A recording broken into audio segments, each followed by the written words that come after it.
জয়নিতাই সেদিন থেকে গুরুদেবের কৃপা নরোত্তম দাস ঠাকুরের উপর বর্ষিত হয়েছে,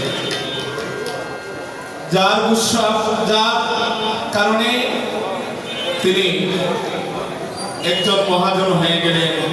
আমার গৌরাঙ্গ মহাপ্রভুর কৃপাও তিনি পেয়ে গেলেন। নিতাই গৌরব।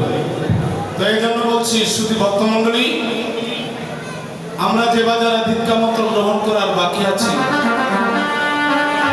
দয়া করে সেই দীক্ষাটুকু গ্রহণ করে নেব, যেন আমাদের এই দেহখানা গোবিন্দ সেবায় লেগে যায়। তাই আমরা আর বিলম্ব করছি না, আমরা এবার নামযজ্ঞে মহাজনের সিদ্ধান্তে চলে যাচ্ছি। দেখেন, গৌরাঙ্গ মহাপ্রভুর 52 বছর পূর্বে, 1-2 বছর নয়, 52 বছর পূর্বে জন্মগ্রহণ করেছিলেন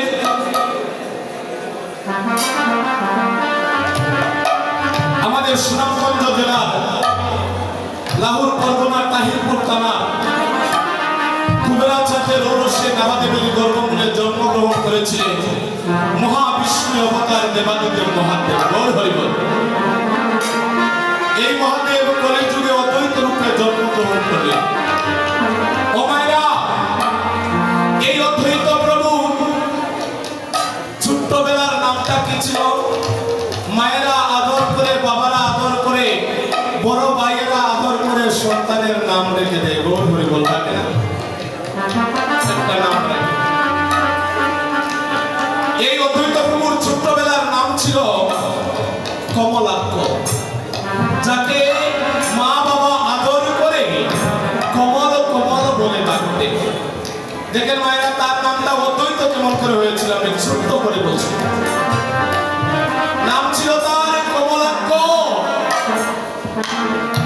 এই কমলাক্ষের বাবা কুবেরাচার্য ছিলেন। সেখানে দিব্যসিংহ জমিদার মহোদয়ের, সেই জমিদারের কাছে ছিল একটা কালী মন্দির। সেই কালী মাতার মন্দির প্রাঙ্গণে সেবাইতে ছিলেন। এখন যে আমরা পুনাতীর্থ ধামে যাই, ওই জায়গাটা কিন্তু নদীতে ভেঙে নিয়ে গিয়েছে দিব্যসিংহ জমিদার মহোদয়ের বাড়িটা।